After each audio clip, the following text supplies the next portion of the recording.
उसने बोला था on one there is a prime number and on the other there is a multiple of four. दो अलग अलग कंडीशन लगाई थी, इसलिए एक दूसरे कॉम्बिनेशन में से निकालेगा आंसर, एक दूसरे कॉम्बिनेशन में से निकालेगा 8C1 इंटू 5C1। एक बार बच्चे सेवंथ एग्जाम्पल देखना पेज नंबर 129 पे।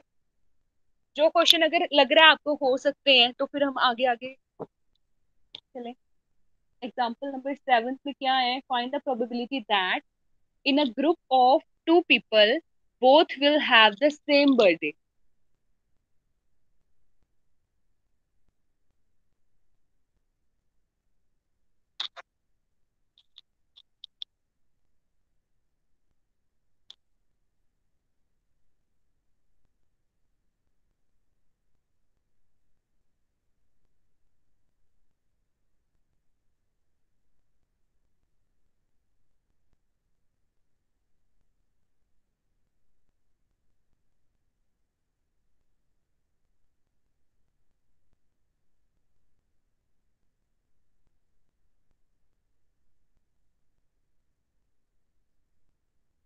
ये एम अपॉन एन वाले क्वेश्चन है बच्चे, मैं आपको तो इसके बाद में करवा रही हूँ।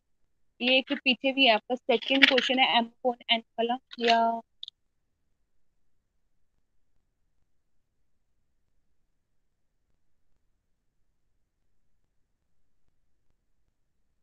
जो इसके साथ के ना कॉम्बिनेशन वाले पहले वो कवर कर लो। जो 130 नंबर पेज पे आपका क्वेश्चन नंबर है 10th, ये वाला देखो बच्चे 130 नंबर पेज पे जो अभी हमने टॉपिक किया है, पीछे कवर किया है जो 130 पे example number 10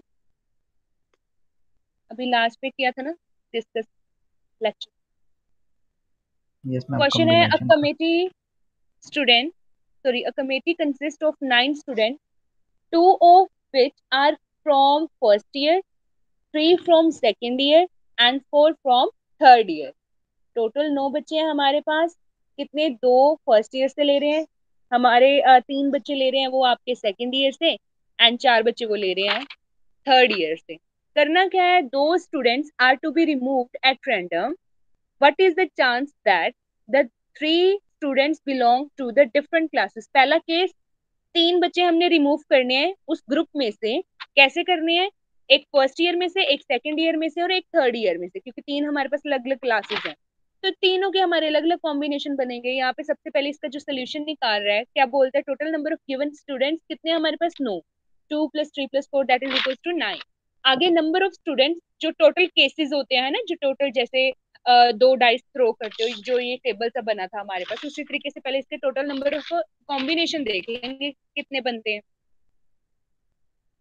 total number of cases कैसे निकालते हैं, कॉम्बिनेशन के फॉर्मूला से। फॉर्मूला क्या है, 9C3। फॉर्मूला क्या था, n factorial r factorial bracket में n minus r factorial. n की वैल्यू यहाँ पे 9 है, r की वैल्यू यहाँ पे 3 है, और जब वैल्यूज पुट करेंगे यहाँ पे इसने डायरेक्ट किया हुआ है। कर लोगे एक बार, कॉपी पे करके बताऊं ये वाला। हो n जाएगा ma'am. Factorial 9 factorial 3 factorial 9 minus 3 factorial, जो कि आपका आएगा 9 factorial 3 factorial and 6 factorial. Open कर दोगे 9 8 7 into 6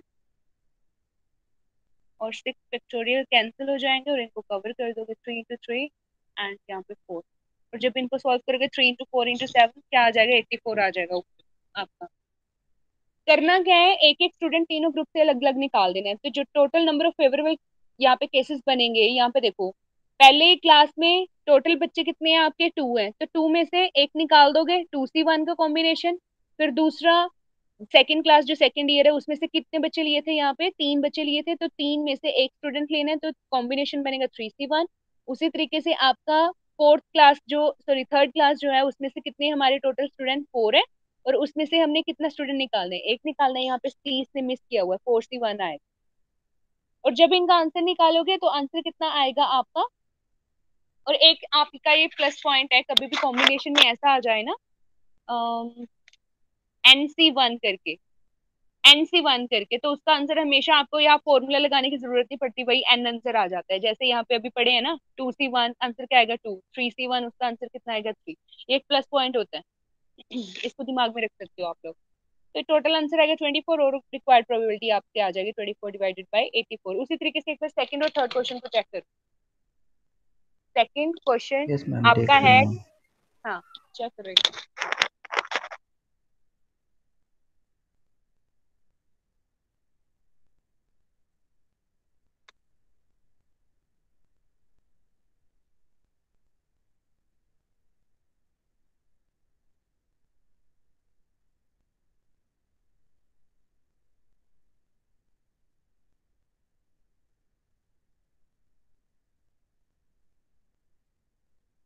ma'am third number question में मैम टू सेकंड वाला फर्स्ट ईयर वाला क्लास से एक भी नहीं निकल रहा है मैम।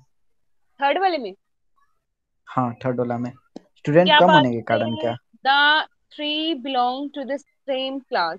तीन जो बच्चे आएंगे वो सेम क्लास से आएंगे। अब देखो फर्स्ट ईयर में तो स्टूडेंट ही कितने हैं हमारे, दो है दो हैं। मैम। वो तो पॉसिबल ही नहीं है। Three from the second year इसमें से पॉसिबल है। एंड और तो ठीक है मैम। फोर। हाँ, तभी उसने दो केसेस बनाए हैं। फर्स्ट वाला इसलिए मिस कर दिया क्योंकि उसने दो हमारे स्टूडेंट नहीं है सर। स्टूडेंट थे। ठीक है, स्टूडेंट कम। नेक्स्ट बच्चे इसको 11th क्वेश्चन को एक बार ट्राई करना, बिल्कुल इसी के साथ है।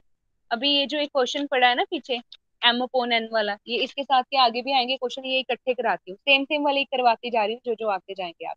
अभी एक आपका क्वेश्चन आएंगे, उसके अंदर ये हमारा फॉर्मूला यूज होता है, थ्योरम ऑन प्रोबेबिलिटी। फर्स्ट आपकी स्टेटमेंट है यहाँ पे देखो, एडिशन थ्योरम ऑफ प्रोबेबिलिटी।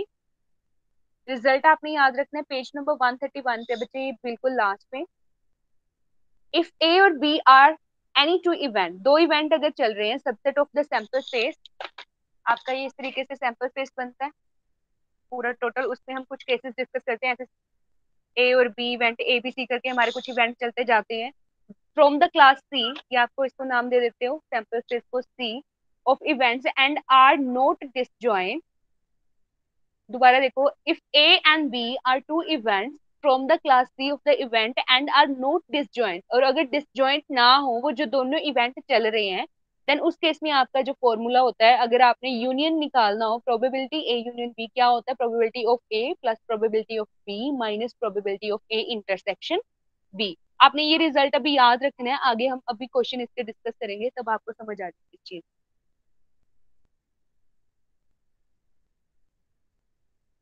इसका प्रूफ नहीं करना, जिससे आपने रिजल्ट ही माइंड में रखना।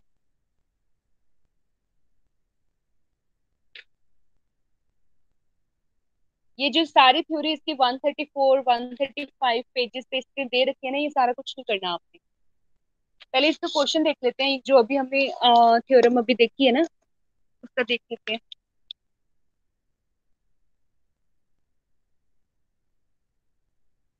जो आपकी सेकंड पीडीएफ बच्चे आरकेजी है ना, आपके ग्रुप में पड़ी है, आपकी जो बुक है, किसी को अगर प्रॉब्लम आ रहा है यहाँ पे स्क्रीन पे, तो आप वहाँ पे पेज नंबर निकालिए 136। यहाँ पे एग्जाम्पल नंबर 13 है आपका, 136 नंबर पेज पे।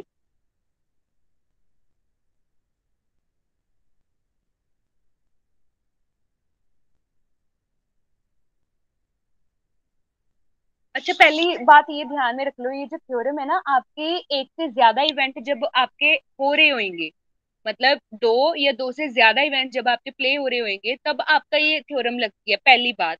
दूसरी बात, ये आपको कंडीशंस की फॉर्म में आपको क्वेश्चन दे देता है, या ये या फिर ये, मतलब अभी क्वेश्चन देखते हैं, आपको समझ आनी शुरू हो जाएगी चीज। क्वेश्चन देखो, example number 13, a coin is tossed and it die is thrown. दो चीजें हो रही हैं, अभी दो इवेंट चल रहे हैं, कॉइन को टॉस किया जा रहा है, दूसरा क्या हो रहा है, डाई को थ्रो किया जा रहा है। Find the probability that the outcome will be a head और अ नंबर ग्रेटर देन 4 और बोथ। अब उसने तीन चीजें बोल दी है, क्या क्या। अब देखो, एक मेरे पास मान लो कॉइन है, मैं कॉइन को टॉस कर रही हूँ, क्या क्या पॉसिबिलिटी हो सकती है, हेड आ सकता है या टेल आ सकता है। अब जो डाई है उसको थ्रो कर रहे हैं, तो क्या केसेस आ सकते हैं, 1 2 3 4 5 6, 6 केसेस बन सकते हैं कि उसके पास उतनी उतनी डॉट्स आ सकती हैं, है ना। तो अब जो इसका टोटल सैंपल स्पेस बनेगा वो क्या आएगा। मान लो मेरे पास एक बार मैंने थ्रो किया, मतलब कॉइन को टॉस किया, हेड आया, तो सामने वाले के पास हो सकता है 1 आ जाए। मेरे पास हेड आया फिर 2 आ जाए, हेड आया 3, हेड के साथ 4, हेड के साथ 5, जितनी नंबर है टोटल हमारे पास इसके केसेस पॉसिबल हैं, उन सबको हम यहाँ पे बना लेंगे। H1 H2 H3 H4 H5 और H6। एक तो ये पॉसिबिलिटी है, फिर टेल के साथ भी ये पॉसिबल हो सकता है कि टेल के साथ 1 आ जाए, डाई के ऊपर, कॉइन के ऊपर टेल आया, डाई के ऊपर यहाँ पे हमारे पास 2 आ जाए, T3 T4 T5 और T6। तो सारे आपके केसेस कितने हो जाएंगे, 12 केसेस बन रहे हैं, ये आपकी एन की वैल्यू आ जाएगी, है ना, एन ऑफ एस जो कि आपका क्या होता है, sample space is equal to 12। यहाँ पे आप सिंपल से एक ध्यान में रखो, एक तो यहाँ पे दो इवेंट्स की बात हो रही है, दूसरा यहाँ पे उसने प्रोबेबिलिटी फाइंड करने के लिए बोल दिया, और दो कंडीशंस, दो या दो से ज्यादा कंडीशंस दे दी हैं, क्या क्या, ये बोल दिया हमारे पास कि जो आंसर आएगा वो क्या होना चाहिए, विल बी हेड और नंबर ग्रेटर देन 4। यहाँ पे कुछ कंडीशन दे दी है कि या ये हो या ये हो, दोनों चीजें, या फिर दोनों हो सकती हैं, और बोथ। जब भी आपकी ऐसे ही कंडीशंस वाले क्वेश्चन आ जाए ना, उसपे आपका यही आपका जो थ्योरम में अभी हमने किया था, ये जो रिजल्ट अभी पीछे, probability of A union B, probability of A, probability of B minus probability of A intersection B, तब हमने ये अप्लाई कर देना है। यहाँ पे देखो जो लास्ट पे 137 पे जब इसका सोल्यूशन निकाल रहा है, ये फॉर्मूला निकाल रहा है, लगा के इसका आंसर निकाल रहा है। कभी ऐसी कंडीशन आ जाए ना, उसका मतलब है आपने वहां पे A यूनियन B का आंसर निकाल। यहाँ पे अभी किस किस की रिक्वायरमेंट है हमारे पास, तीन चीजें निकालनी है, probability of A, probability of B and probability of A intersection B. तीन चीजें निकालनी है, अब उन्हीं के ऊपर बात करेगा। ये देखो तीनों चीजें निकाल रहे हैं 136 नंबर पेज पे। एन की तो निकाल ली इसने वैल्यू। अब let A denote the event a head and B denote the event a number greater than 4। A को इसने डिनोट किया कि जब इसका आंसर हेड आए, और बी को इसने डिनोट कर लिया जब इसका आंसर ग्रेटर देन 4 आ जाए डाई के ऊपर। तो कौन कौन से केसेस इसके बनते हैं टोटल,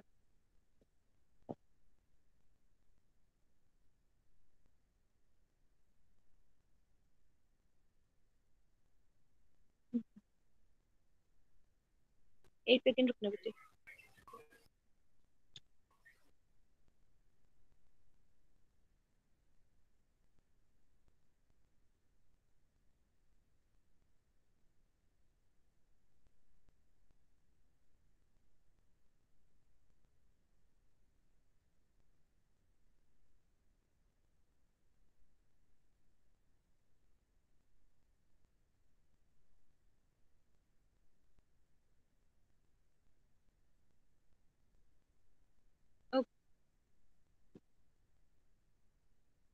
यहाँ पे देखो,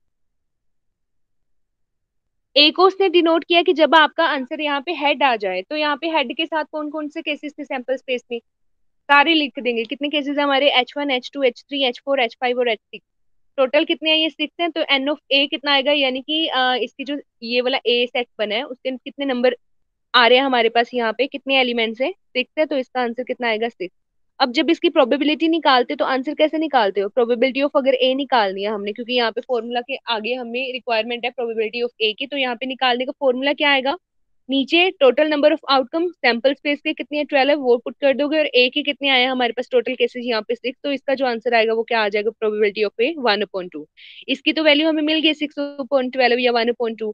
आगे बी जो इवेंट है, अब वो इवेंट किसको डिनोट करके चला है, अ नंबर ग्रेटर देन 4, कि जो नंबर है आपका वो ग्रेटर आना चाहिए 4 से।